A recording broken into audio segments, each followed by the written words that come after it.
a continuar, 18 y 21 de la tarde. Antes de avanzar con esta segunda categoría, con algún detalle adicional que quiero comentarles, vamos a responder las preguntas, 3 preguntas que entraron y algún comentario adicional. Dice Sandra, dice Vanessa primero, ¿de cuánto tiene que ser el valor del alquiler? ¿Del valor de los alquileres de la zona? Sí, claro.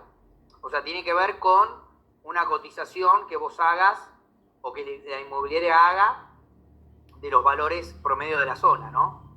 Y del promedio de ocupación que pueda llegar a tener durante la época de vacaciones.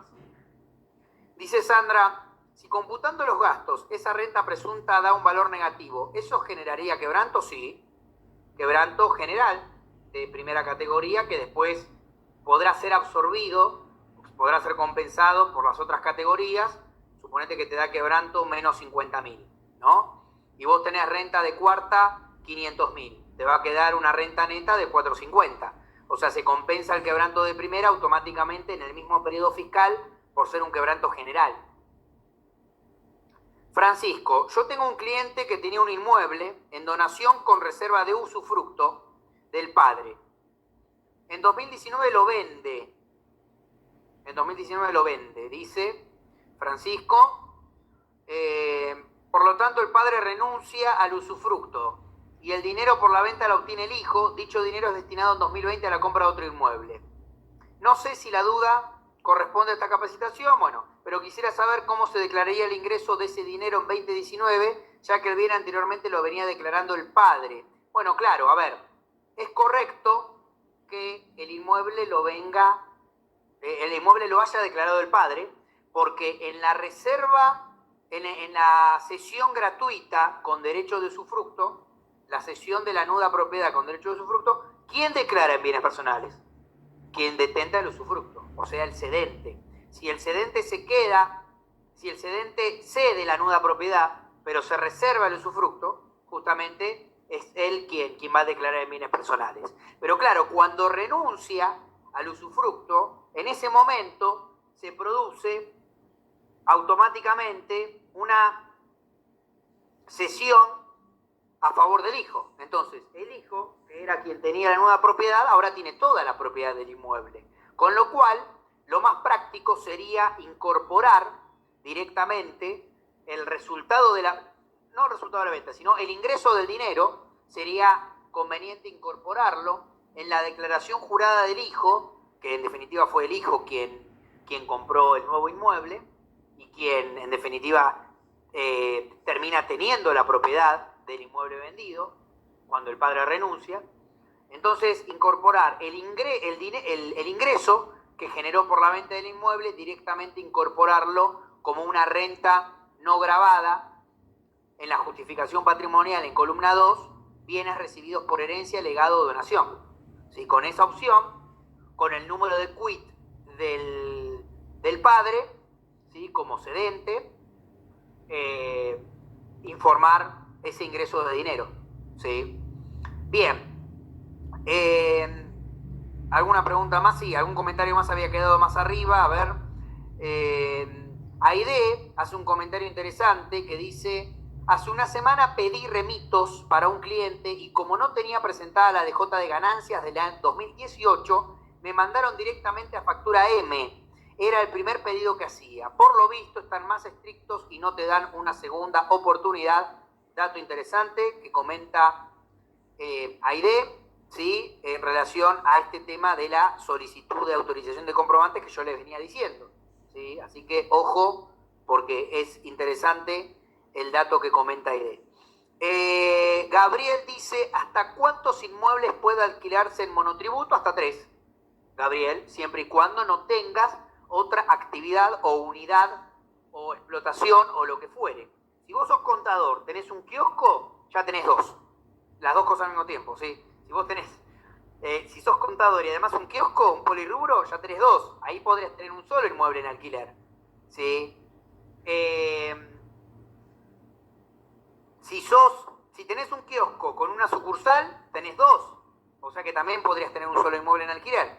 Si no tenés ninguna actividad, podés tener hasta 3 inmuebles. Si sos contador, solamente puedes tener hasta 2, porque siempre se suman de a 1 y siempre hasta 3 máximo, hasta 3 de todo, ¿no? Y siempre y cuando te den en la suma de esos 3 el parámetro, digamos, los ingresos para estar dentro del régimen de monotributo, ¿no? Si cada alquiler es de 100.000 pesos, superás entre los 3 el parámetro para ser monotributista, el parámetro de ingresos, ¿no? Dice Sandra, los gastos a computar sería por los mismos meses que se genera el ingreso presunto, o se puede computar los gastos de todo el año. No, yo computaría los gastos de todo el año, ¿sí? Porque eventualmente podría estar alquilado el resto de los años también, ¿sí? El resto de los meses, digo, perdón. ¿Qué más? Dice Oscar, un comentario también en relación a la autorización de impresión de comprobantes. Antes de solicitar hay que consultar los cumplimientos. Claro, vieron que dentro de autorización de impresión de comprobantes hay un botón que dice verificar cumplimientos formales o algo por el estilo. Bueno, se puede chequear ahí. Si dice no registra inconvenientes, avance. Si dice presenta adeuda de declaración jurada, bueno, cumplan primero con la presentación y después esperen que impacte, porque hay que esperar algunos minutos. Depende del sistema, a veces impacta más rápido en cuentas tributarias y después en autorización de impresión de comprobantes, ¿sí? Esperen que impacte para volver a solicitar, volver a consultar y volver a solicitar, ¿sí? Bien. Dice Silvia, recién ingreso a la sala, lo escucho al doctor Cosimano y veo una pantalla de segunda categoría. ¿Es correcto? Sí. O sea, a mí no me vas a ver, Silvia, me vas a escuchar nada más. Y, por supuesto, ver el material. Bueno, segunda categoría, lo que quiero aclarar son 2 cosas. Primero, lo concerniente a la reforma tributaria de Alberto de diciembre, esto que mencioné antes, en relación a los rendimientos, plazos fijos en pesos sin cláusula de ajuste volvieron a estar exentos, quedaron grabados los intereses UVA, por ejemplo, intereses con cláusula de ajuste. El interés UVA, el plazo fijo UVA, es un plazo fijo con cláusula de ajuste, grabado al 15, formulario 7022. Y después tenemos los intereses en moneda extranjera, de plazo fijo, también grabado al 15, formulario 7022. Y exentos los plazos fijos en pesos sin cláusula de ajuste, rendimiento de fondos comunes de inversión, fideicomisos financieros y obligaciones negociables con oferta pública en pesos y en moneda extranjera, y rendimiento de títulos públicos emitidos por el Estado. ¿Sí? Todo esto ahora quedó afuera del 7022 y juega en la justificación patrimonial. ¿Por qué?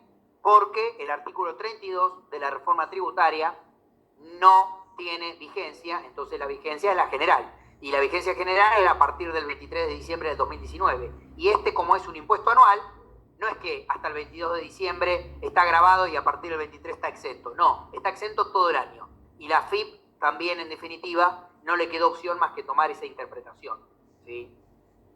Hay otras cuestiones exentas de segunda categoría, ¿sí? Como la suma de 10.000 pesos por derechos de autor, los intereses de préstamos otorgados por organismos internacionales, si se ganaron el Gini 6, el lote, el telequino o cualquier ganancia que hayan tenido por la ley de juegos y concursos deportivos, las actualizaciones de crédito de cualquier origen de fuente argentina y las diferencias de cambio de fuente argentina y de fuente extranjera para personas humanas, ¿sí? Según lo que aclaramos en la primera parte, relacionado con tercera categoría, teoría del balance, y las personas jurídicas, ¿no? Que las personas jurídicas sí pagan impuesto a las ganancias por la diferencia de cambio.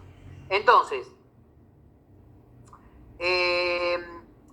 dentro de las exenciones, lo que sigue estando exento, que estuvo exento en el 2018, en el 2019 y va a seguir exento en el 2020, es el resultado de la venta de acciones con cotización en bolsas o mercados aprobados por la CNB, obtenidas por personas humanas residentes y sucesiones indivisas.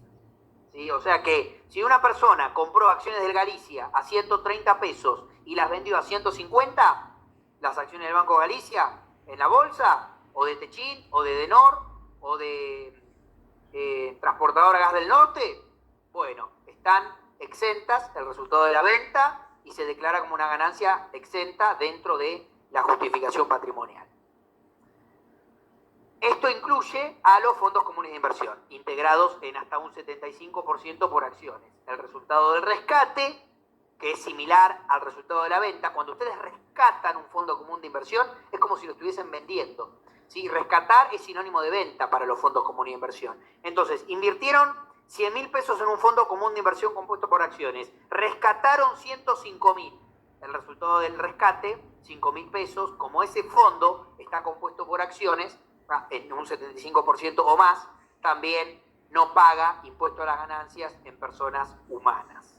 ¿Sí? Acá hay un análisis en la Filmina 56 respecto de qué incluye la exención del resultado de la venta de acciones con cotización. ¿Sí? Acciones de empresas extranjeras que cotizan en la bolsa argentina, el resultado de la venta está exento, porque están cotizando en bolsas o mercados aprobados por la CNB.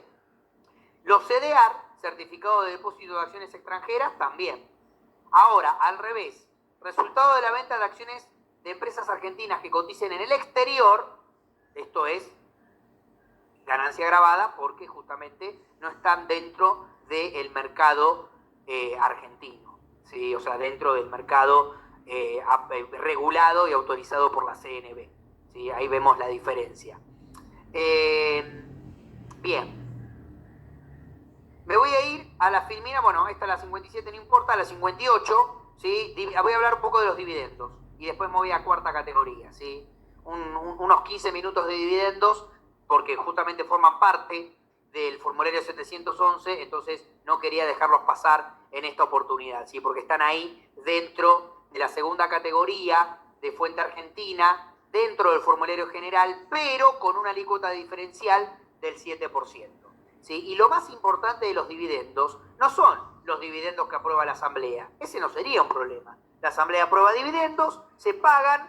La persona humana, ¿cuándo paga dividendos? ¿Cuándo paga el impuesto por los dividendos? En el periodo fiscal en el que los cobra. ¿Sí? Porque se rige por el principio de lo percibido. Pero además de eso, yo tengo las presunciones de distribución de dividendos o las presunciones de retiro de dividendos, lo que se conoce como dividendos fictos, que están en el artículo 49 de la ley, ¿sí? Que cualquiera sea el retiro, cualquiera sea el origen de los fondos empresarios con que se efectúe el pago, se consideran dividendos gravados. ¿Pueden derivar de reservas anteriores? Sí. ¿Pueden derivar de ganancias exentas en cabeza de la persona jurídica? Sí. Los dividendos en especie se deben computar a su valor de mercado, a su valor de corriente en plaza, a la fecha de puesta a disposición. ¿Sí? O sea que cuando se entrega el activo en carácter de dividendo, hay que ver el valor de mercado de ese dividendo. ¿Sí? Supongamos que se distribuyen dividendos y se entregan mercaderías, ¿sí? O un rodado. Bueno, eso a valor de mercado. ¿Sí? Y los únicos que no se consideran gravados son las distribuciones en acciones, que no serían dividendos en efectivo o dividendos en especie, son dividendos en acciones provenientes de revalúos o ajustes contables no originados en utilidades líquidas y realizadas. ¿Sí? O sea que si se distribuyen dividendos en acciones, también están gravados, ¿sí? excepto los provenientes de revalúos o ajustes contables. Por ejemplo, cuando tuvimos el revalúo, la remedición del RT 48 hace algunos años atrás, bueno, en ese caso no estarían grabados porque no provienen en realidad de ganancias realizadas, de ganancias reales del ente, de fondos reales, ¿no? De dinero real. Si es un ajuste meramente contable o técnico. Ahora bien, ustedes me dirán, bueno, pero ¿cuál es el problema de todo esto de que los dividendos estén grabados al 7%? El problema es que los dividendos fictos, la presunción de puesta a disposición de dividendos, incluye el retiro de fondos. Por lo tanto, a partir del periodo fiscal 2018, la cuenta socio X cuenta particular ya dejó de ser una cuenta más dentro del activo, donde el socio retiraba plata y la cuenta estaba en el activo eternamente, en la SRL, y el socio informaba en el pasivo, en su declaración jurada de ganancias. Un activo para la SRL, un pasivo para el socio. Y el saldo aumentaba y nunca se distribuían dividendos. Ahora, esta cuenta es realmente es un dolor de cabeza. Porque esta cuenta, cuando aumenta, esto implica puesta a disposición de dividendos. presunción. Y esa presunción, si yo no la declaro en el impuesto a las ganancias, o sea, no pago dividendos, la AFIP me podría aplicar un ajuste, ¿sí? Por los retiros de fondos por cualquier causa, por el importe de tales retiros. Cuando los socios tengan el uso o el goce por cualquier título de bienes de la entidad, ahí también hay una presunción de dividendos en especie, equivalentes al 20% del valor de mercado de inmuebles, 8% del valor de mercado para el resto de los bienes. Dice que los pagos que el socio efectúe pueden ser descontados del valor del dividendo presunto. Además, en la Filmina 61 hay otras presunciones de distribución de dividendos encubiertos o fictos, bienes de la entidad usados en favor de garantía de obligaciones de los socios, operaciones de compraventa entre los socios y la entidad por debajo o por encima del valor de plaza, es decir, celebrados no en operaciones de mercado, gastos de la entidad a favor de los socios, que no respondan a operaciones realizadas en interés del ente. Esto es común hasta en una SRL micro, pyme, ¿no? Porque viene el cliente y te dice, me voy a Punta Cana, ¿puedo sacar el pasaje a nombre de la SRL? Es un viaje de negocios. Mentira. Entonces, lo peor de todo es que ya lo sacó el pasaje a nombre de la empresa y después te dice que te pregunta si lo puede sacar, ¿no? Entonces, este tema de los gastos de representación y los gastos de la entidad a favor de los socios también puede ser objeto de ajuste por parte de la AFIP. Yo no digo que si el socio gerente se tomó un café en la esquina, eso sea presunción de dividendos, ¿sí? Porque muy probablemente sea una reunión de negocios con proveedores, con clientes, un almuerzo ejecutivo, bla, bla, bla. Pero el viaje a Punta Cana no tiene nada que ver con la empresa, no tiene nada que ver con el interés del ente, ¿sí? El viaje a Punta Cana. Si el socio gerente se fue a Uruguay porque vende un artículo que lo exporta a Uruguay y en Uruguay tiene un congreso, bueno, ahí está justificado, pero las vacaciones del gerente o de cualquier socio no gerente no tiene nada que ver con el interés de la empresa, ¿sí? Y también este último punto, el de los sueldos, vieron que yo antes hablé de los sueldos con la modalidad de contratación 99, bueno, ojo con esos sueldos, ojo en el sentido de que el sueldo debe estar acorde a su función.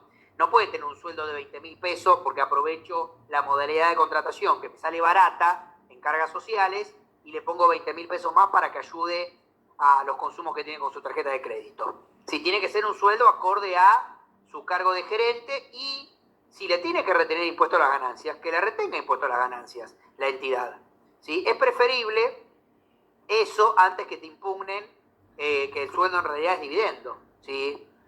Bueno, bien. Ahora bien, la cuestión pasa por analizar dos cuestiones. Primero, el tema del límite que tiene esto y en segundo lugar, cuánto debe retener la sociedad. En primer lugar, hay un límite, que es el límite de la disposición de fondos o bienes a favor de terceros. Si el socio retiró 1 millón de pesos en el año, ¿sí? No todo ese millón es presunción de dividendos. Hay una parte que sí y hay otra parte que va a pasar por otro artículo, que es el artículo de disposición de fondos o bienes a favor de terceros. En esta presunción, que es otra presunción, otra presunción más, la presunción de disposición de fondos o bienes a favor de terceros genera ganancia agravada en cabeza de la SRL o en cabeza de la SA, o en cabeza del ente, ¿no? Y veamos cuál es el límite o cómo hacer el cálculo. Acá en la siguiente Filmina, en la 67. ¿Sí? En la 64. Filmina 64. El límite de los dividendos fictos son las utilidades acumuladas al cierre del último ejercicio anterior a la fecha en la cual se verifique el retiro. Entonces, si yo tengo al 31 de diciembre del 2018 120.000 pesos de resultados acumulados, o sea, resultados no asignados pendientes de distribución, 120.000 pesos, y durante el 2019 un socio con el 50% de participación retiró 90.000 pesos, yo lo que voy a decir es, la presunción de dividendos grabados no puede ser más de el 50% de 120.000 pesos, porque los resultados acumulados que yo pude haber distribuido como dividendos son 120.000. Entonces, 120.000 por el porcentaje de participación del socio me da 60.000 pesos. De esos 60.000 pesos, yo le tendría que retener al socio, o el socio debería declarar en su declaración jurada personal 7% de dividendos. ¿Sí? La diferencia, porque retiró 90.000, si yo tengo 60.000 de presunción de dividendos, la diferencia de 30.000 aplica este otro artículo que dice disposición de fondos a favor de terceros, es decir, la sociedad va a tener que declarar intereses presuntos. Pero no es que la sociedad va a tener que hacer un asiento contable donde registre que ganó un interés por prestarle plata al socio. No es un asiento contable lo que tiene que hacer, es un ajuste impositivo, porque es una presunción. La presunción no tiene que pasar, no tiene que ser necesariamente real, o la presunción no tiene que pasar necesariamente por lo contable. Lo contable es la realidad del ente, ¿sí? Y el ajuste impositivo es porque hay un artículo de la ley que me dice que justamente tengo que declarar intereses presuntos, porque es un préstamo encubierto, un préstamo, entre comillas, que no se celebró entre partes independientes, que no se celebró en condiciones de mercado. Entonces los intereses presuntos, ¿sí?, por la diferencia, después de haber determinado dividendos fictos, están grabados en cabeza de la persona jurídica. La persona humana no hace nada con ese excedente. La persona jurídica sí. Ahora bien, lo más prolijo sería que si yo voy a presumir el dividendo, que se apruebe por asamblea, porque, a ver, en cabeza de la persona humana, si la persona humana está inscripta en el impuesto a las ganancias y va a declarar el dividendo grabado al 7 y se va a tomar la retención que le hizo la sociedad, lo más lógico y lo más práctico, lo más prolijo sería que además se aprueben los dividendos en asamblea, porque ya que los estoy presumiendo, llevémoslo a la realidad, en definitiva. Llevémoslo a lo real, a lo contable, ¿sí?, en ese caso. Porque si no, la otra opción que tiene es la sociedad retenerle el 7%. Veamos la siguiente filmina, ¿sí? En la siguiente filmina vemos que la sociedad deberá retener el impuesto hasta la fecha de vencimiento de la declaración jurada de ganancias personas humanas, o sea que tiene tiempo hasta fines de julio para retenerle, y esa retención se va a poder aplicar al periodo fiscal 2019. Miren cómo todo se estira. ¿Por qué se estira? Porque yo tengo que ver los resultados no asignados al 31 de diciembre del 2018 para ver cuál es la presunción de dividendos por los retiros del 2019. ¿Y cuándo me retiene la sociedad como fecha máximo? En el 2020, antes del vencimiento de la DJ. O sea, se va estirando y se van pasando los meses y los años, ¿no? Y como me rijo por lo percibido, en el 2019, si yo tuve retiros que después se transformaron en dividendos, presuntos o reales, esos dividendos terminan pagando impuesto a las ganancias en junio del 2020, con o sin retención. Porque si la sociedad no me retuvo, en definitiva, en el aplicativo de ganancias yo puedo declarar ese 7% y pago el saldo del 7%. Si la sociedad me retuvo, me lo tomo como un pago a cuenta y el importe a ingresar por esos dividendos es cero, ¿sí? Entonces, miren esto, ¿no? La sociedad actúa como agente de retención como pago a cuenta, si estoy inscripto, o en carácter de pago único y definitivo para los no inscriptos y para los no residentes. Entonces la pregunta es, si me retienen dividendos, ¿me tengo que escribir en el impuesto a las ganancias? No, porque el 7% que tenés que pagar ya lo pagaste, al menos que obviamente estés inscrito en ganancias por otro motivo. Pero si solamente es por los dividendos, no te tenés que escribir en el impuesto a las ganancias, siempre y cuando la sociedad te haya retenido, ¿sí? Habría que verificar que te retenga, porque si no te retiene, tu trabajo sería autorretenerte o presentar la declaración jurada, ¿sí? Fíjense que para el periodo fiscal 2020, antes era el 13, el aumento de la alícuota de los dividendos, porque bajaba la alícuota del impuesto a las ganancias para las personas jurídicas, pero con la reforma tributaria de Alberto se suspendió por un año. Entonces tenemos 2018, 19 y 2020 el 7%. Recién a partir del 2021 va a ser el 13%. Los dividendos, acá vemos en el SICORE, el código, los dividendos recién a partir del 21 el 13%, y la persona jurídica va a pagar el 25% de impuesto a las ganancias, ¿sí? En la filmina 68 hay algo muy importante que tiene que ver con las ganancias, que tiene que ver con los dividendos originados en ganancias anteriores al periodo fiscal 2018, en la cual la sociedad pagó el 35% de impuesto a las ganancias. Entonces, yo tengo que utilizar el método PEPS. ¿Por qué? Porque si yo tengo resultados no asignados de varios años acumulados, ¿sí? Yo tengo que identificar a partir de qué momento esos resultados acumulados se originaron en ganancias originadas a partir de los ejercicios iniciados el 1 de enero del 2018. Porque si yo tengo 1 millón de pesos de resultados acumulados no asignados y quiero distribuir dividendos de ese millón y son anteriores al 2018, o sea, son anteriores a la alícuota del 30% en la sociedad, yo puedo distribuir todo y eso no paga dividendos. Ojo, ¿eh? ¿Por qué? Por eso utilizo PEPS. Primero entrado, primero salido. Primero agoto los dividendos, mejor dicho, los resultados no asignados de las ganancias anteriores a esta reforma tributaria, donde la alícuota pasó del 35 al 30 y los dividendos de exentos agravados. ¿Sí? Voy agotando. Y después tengo que identificar los resultados no asignados originados en el 2018, en el 2019 y en el 2020.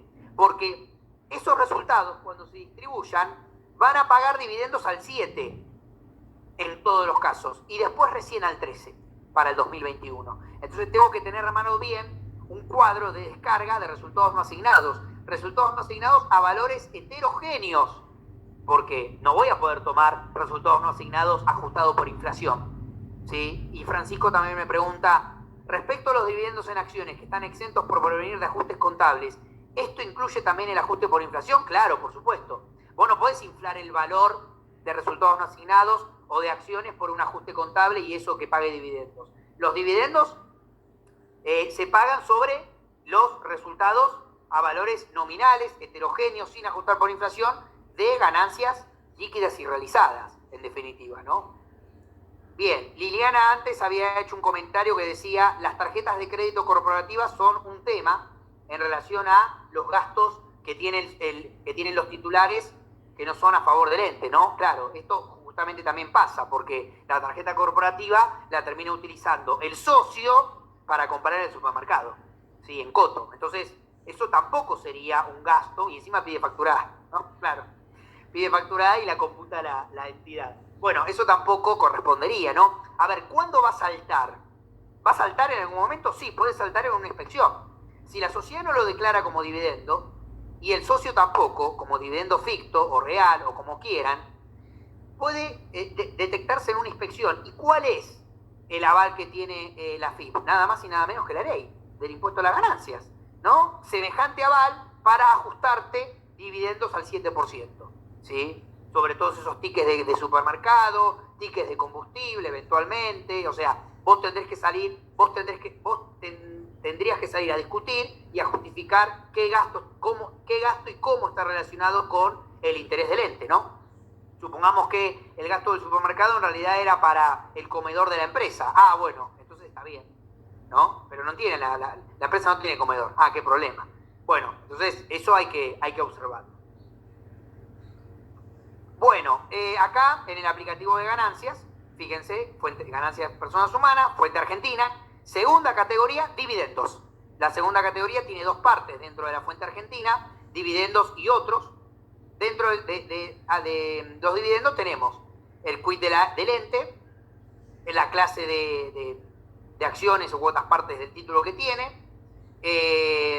tipo de utilidades, importe original en moneda, en pesos, porque después hay que especificarlo si se distribuyeron dividendos en moneda extranjera, por ejemplo, se van a tener que especificar al tipo de cambio del día que se pusieron a disposición esos dividendos en moneda extranjera, eventualmente un costo que no debería haber, y el resultado. Sobre ese resultado, después, en la determinación del impuesto, en impuesto determinado, automáticamente el aplicativo te separa por párrafos lo que va por tabla, lo que va por el 7, lo que va por el 15 de fuente extranjera, acá el 7 para los dividendos, ¿sí?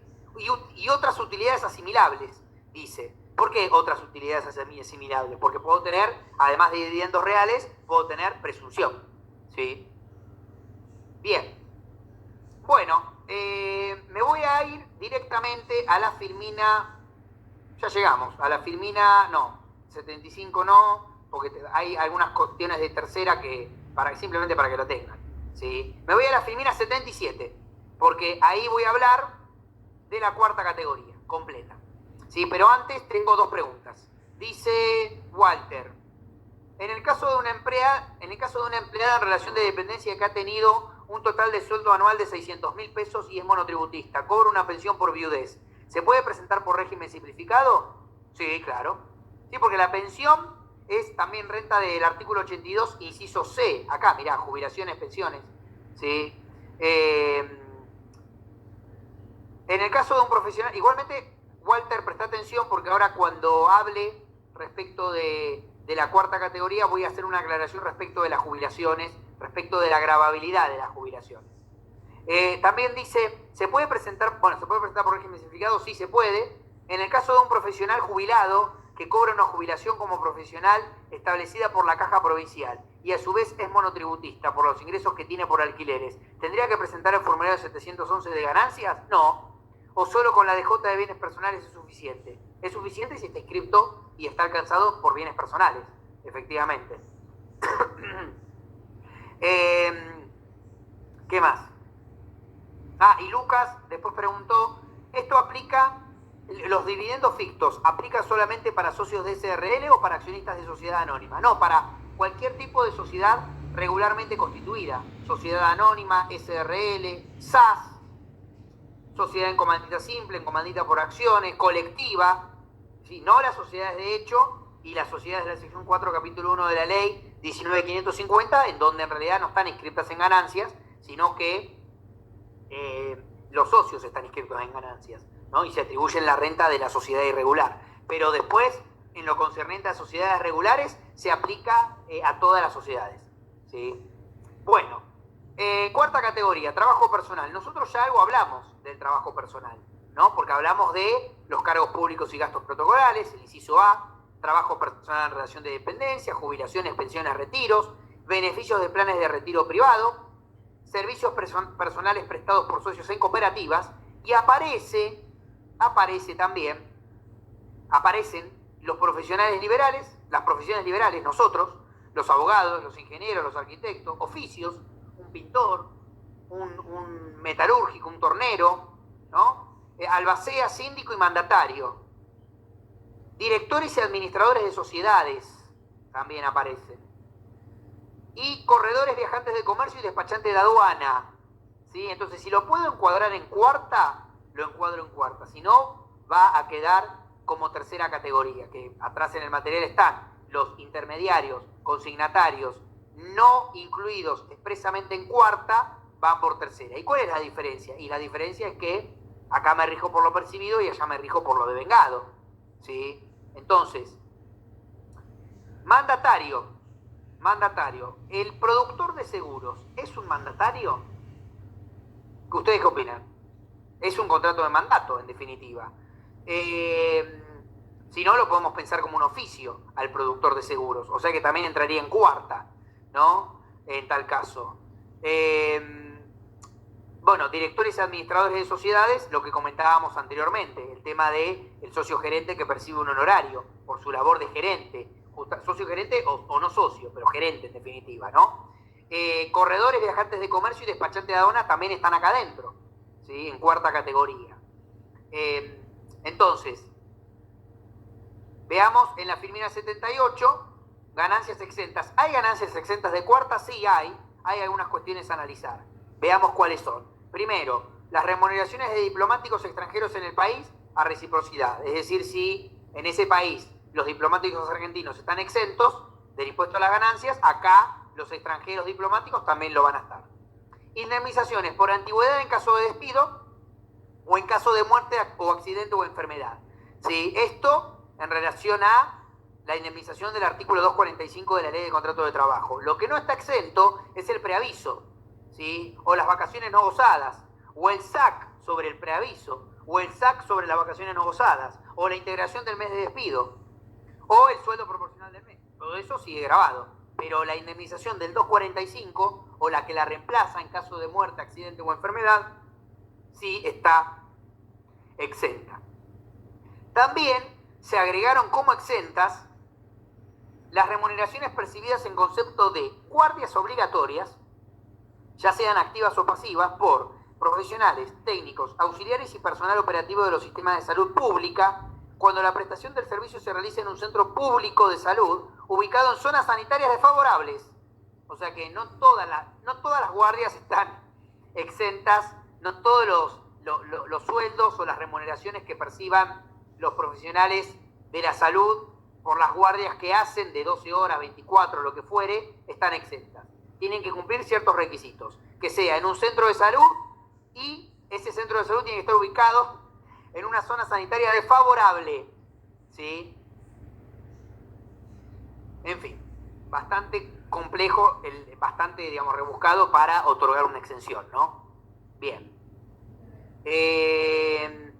Dice Flavia, miren Flavia lo que pregunta interesante. Tengo justo esa duda con productores de seguro. Yo lo liquidé por tercera. ¿Puedo cambiar o debe seguir en tercera? Digamos, si a los efectos prácticos no te cambian nada, lo podés mantener en tercera. Fíjate el tema de los ingresos, de repente, ¿no? Porque si lo encuadras en cuarta, de repente te regís por lo percibido y tal vez ahora tengas que hacer algún acomodamiento de ingresos, porque no todo lo que facturó en diciembre lo cobró en diciembre, porque por lo general los productores de seguro facturan mes vencido, ¿no? Por lo tanto, si no ves que no hay perjuicio fiscal, mantenerlo de esa manera, ¿no? ¿Qué más? Facundo dice, si la SRL, por ejemplo, actuó como agente de retención del socio, ¿el socio responsable inscripto solo declara como pago a cuenta ese dividendo? Sí, claro. Si el socio actuó, si la SRL actuó como agente de retención, el socio declara como pago a cuenta. Claro, sí. El socio se toma la retención, ¿sí? La retención que le hicieron en el 2020 se la puede tomar en el 2019, si fue anterior al vencimiento de la DJ, se la puede tomar y obviamente declara el dividendo grabado, ¿no? El dividendo grabado al 7 menos la retención igual a 0. O sea que ese 7% ya se pagó y ya se tomó el pago a cuenta en su declaración jurada personal. Después, si tiene que pagar impuestos por otras rentas, bueno, será el caso puntual, ¿no? Dice, ¿qué más dice por ahí? Ángel no, Fernanda. Los dividendos presuntos, por ejemplo, del 2018, el 7%, ¿será sobre valores históricos? Sí, claro, por supuesto. Ángela, ¿un médico entraría en tercera o en cuarta? En cuarta. Son honorarios, yo lo encuadré en tercera, no. Honorarios por profesional, es cuarta categoría. Dentro de la tercera categoría, vos tenés profesionales organizados en forma de empresa, es decir, la actividad profesional que se complementa con una actividad comercial. Y entre paréntesis, la misma ley te dice sanatorios, por ejemplo, ¿sí? Entonces, si el médico tiene una clínica, ¿sí?, es tercera categoría. Ahora, si es un profesional que atiende en su consultorio, a pesar de que tenga empleados en relación de dependencia, no está organizado en forma de empresa, ¿sí? El concepto de empresa es un concepto más amplio, más comercial, ¿sí?, más con otros fines que ser un profesional de la salud, por ejemplo, o un contador público o un abogado que tiene un pequeño estudio, ¿sí?, y donde ejerce su profesión. Entonces, el consultorio por tener un consultorio no pasás a tercera, seguís en cuarta, ¿sí? No hay en la ley, en ningún lado, en la ley está claro que el concepto de empresa, porque no está definido en la ley, ¿sí? Entonces, es algo que tenemos que pensar entre todos de acuerdo a la realidad económica de cada contribuyente. Además, dentro de tercera, si ustedes se fijan, lo van a ver en la Femina, creo que 75, dentro de tercera aparecen los comisionistas, rematadores, consignatarios no incluidos en cuarta, ¿sí? Entonces, Francisco ahí me está preguntando, ¿un comisionista o transportista que tiene transporte propio iría en tercera o en cuarta? Tercera, porque justamente no está incluido en cuarta expresamente, ¿sí? Pero si lo podés encuadrar en cuarta, tomalo por cuarta, ¿sí? Dice María Belén, si tenés empleados en relación de dependencia, ¿podés pasar a tercera por considerarlo empresa? Sí. Si vos entendés que que está organizado en forma de empresa, lo podés pasar a tercera. Digamos, nada te lo impide, ¿sí? Pero, digamos, lo que yo quiero plantear y debatir tiene que ver con el concepto de empresa, ¿no? no necesariamente por tener una secretaria en relación de dependencia, eso implique que sea una empresa. No deja de ser un profesional que está que está ejerciendo su profesión, ¿sí? Dentro de cuarta categoría, en ese caso. Ahora, si por ejemplo, ustedes tienen por un lado pueden pensar a un albanil como un oficio, y por otro lado pueden pensar en realidad a un albanil como una pequeña empresa constructora, ¿sí? Entonces, depende de qué lado lo vean, al oficio de albanil lo van a pensar como o cuarta categoría o como una pequeña explotación comercial o de servicios de tercera categoría, ¿sí? Es ahí donde cambia la cuestión. ¿Qué más? Dice Beatriz, si es abogado y cobra honorarios de cuarta y además es síndico de una SA que cobra honorarios una vez al año, le hacen retención de ganancias pero no grabado en IVA, correcto. Por lo tanto, no va a coincidir el total de ingresos IVA anual con el total de ingresos según formulario 711. ¿Es correcto? Sí, es correcto. Es correcto porque los honorarios por sindicatura o por el ejercicio de la gerencia no están alcanzados por IVA. En el mejor de los casos, si vos querés que te coincida con el IVA, podés informarlo. En el mes que percibe los honorarios por sindicatura, los podés informar como un ingreso no grabado en IVA. Viste que tenés en el formulario 2002 de IVA, vos tenés en la pantalla principal la cruz para poner ingresos no grabados o exentos. Entonces, en la pantalla, en la ventana de débito fiscal te habilita la opción para informar ingresos no grabados. Bueno, lo podés poner ahí si querés que te coincida, ¿no? Pero bueno, es optativo. Si la FIP viene y pregunta, digamos, no debería haber problemas, porque aparte los honorarios por sindicatura, vos los informás no agravados en IVA dentro de cuarta, ¿sí? Tenés la opción dentro de cuarta, grabado en IVA, no grabado en IVA. Entonces, no habría problema con que no coincida. Si hay un profesional ingeniero, dice María Belén, que siempre se declaró en tercera, ¿pasa algo si no lo pasás a cuarta? No, entiendo que no. Facundo dice, es más residual tercera categoría. Silvia dice, un administrador de consorcios y contador público. Para mí es cuarta. Sí, para mí también. Obviamente que es responsable inscripto, porque si no, no estaría pagando impuestos a las ganancias, sería monotributista, ¿sí? Pero ahí tenés una doble profesión, si querés, o una profesión y un oficio, digamos, lo podés mantener en cuarta, ¿sí? Dice María Esther, un médico que liquidé en tercera en el 2018, ¿puedo pasarlo a cuarta en el 19? Sí, pero lo que tenés que analizar ahí tiene que ver con cómo le quedan sus ingresos en el 2019 para no generar perjuicio fiscal, ¿viste? Porque vos ahora en el 2019 te vas a regir por lo percibido. Entonces puede haber cosas que facturó en el 2018, que vos consideraste ganancia en el 2018, que tenés que volver a considerar ganancia en el 2019, ¿sí? O sea, perjudicás al contribuyente una sola vez, porque en el cambio, ¿no? En el cambio que haces, lo perjudicás porque lo que declaraste de ganancia en el 2018 capaz sea ganancia también en el 2019 por lo percibido, ¿sí? Dice Francisco, lo confuso es cuando el oficio se desarrolla en una explotación comercial, pero ¿en base a qué nosotros determinamos la conveniencia de declararlo en tercera o en cuarta? ¿O pensás que siempre que pueda ir por cuarta es más conveniente utilizar esta opción? Bueno, a ver, acá hay una cuestión que tiene que ver con, en algún punto, hasta con la idea que tiene la persona en su cabeza, ¿no? El contribuyente. Porque si el contribuyente trabaja su negocio como una empresa, por ejemplo, un abogado, ¿sí? Que se pone un estudio contable, un estudio jurídico, y, bueno, tiene empleados en relación de dependencia. Ya ese es un punto, digamos, no necesariamente determinante, pero es un punto a favor de tercera, ¿no? Bueno, tiene una sucursal en una localidad. Y ahora resulta que se asocia con otro abogado o con un contador incluso, ¿sí? Y abre otra sucursal del estudio, ¿no?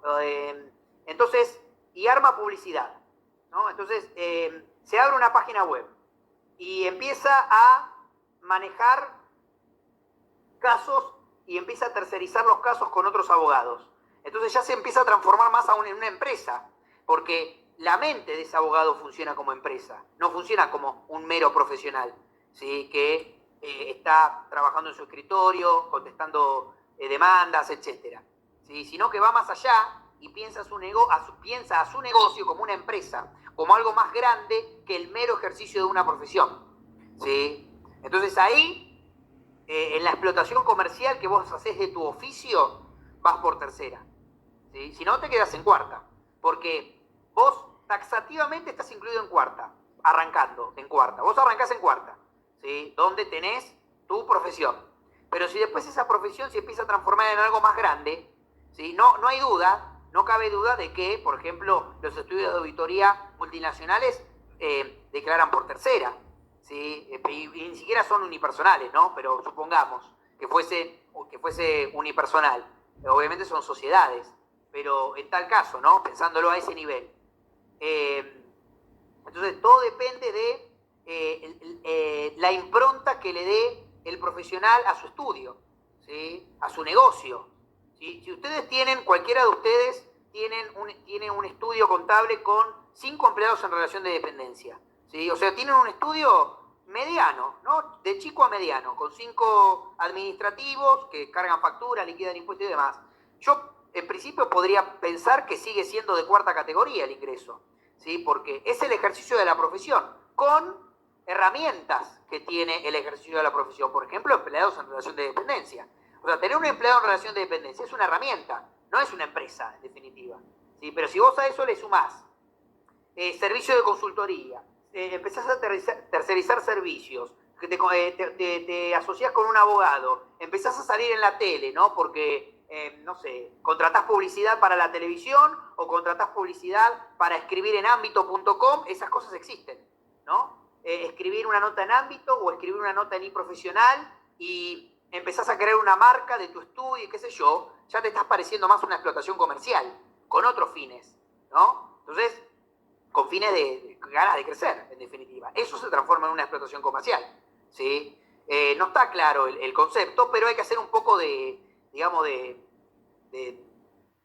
digamos, ¿cómo lo podríamos decir? Hay que hacer un poco de palabrerío para entender dónde estamos parados como profesionales y a dónde vamos. Si nos quedamos como profesionales o si avanzamos y crecemos en el ejercicio de la profesión. Bueno, ¿qué más? Sí, me quedé acá en cuarta categoría.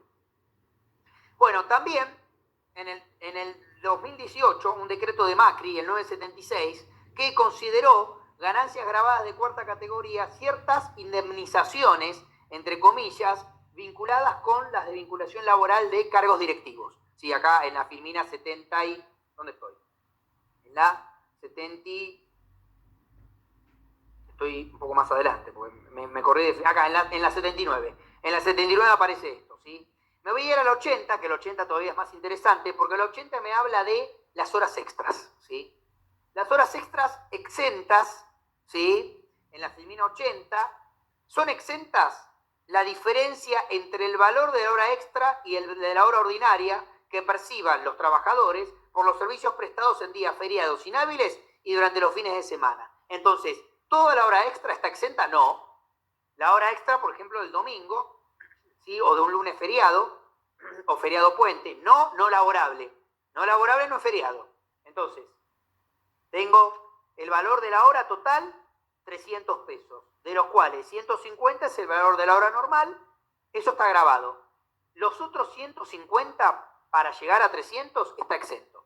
¿Sí? Obviamente que esto va a ser una labor del agente de retención, del empleador, de separar la parte grabada y considerarla para la retención mensual que le hace, para el cálculo de la retención mensual acumulada, ¿sí? Y la parte exenta la va a sacar y la va a reservar para el formulario de liquidación anual, ¿sí? Además, dice la ley del impuesto a las ganancias, también en el artículo 94, dice que no se computarán las horas extras de días hábiles a los fines de saltar de tramo en la escala del artículo 94. ¿Sí? Es decir, que las horas extras del resto de los días, que no son feriados inhábiles o fines de semana, no van a formar parte de la base de cálculo para aplicar la tabla del artículo 94, ¿sí? Sino que van a tributar directamente a la alícuota marginal. ¿Esto qué significa? Significa que, ¿dónde está la tabla del artículo 24? Acá. Este es un ejemplo que quedó del 2018. Significa que, supongamos que para el periodo fiscal 2018 el contribuyente tuvo una ganancia neta sujeta a impuesto, después de descontar los descuentos del recibo de sueldo, las deducciones generales y las personales, le quedó una ganancia de, por ejemplo, 100.000 pesos, acá, en este tramo. 100.000 pesos de ganancia neta sujeta a impuesto sin la porción de horas extras grabadas, ¿sí? De los días que no son feriados, fines de semana o inhábiles. Entonces, le quedaron 100.000 pesos.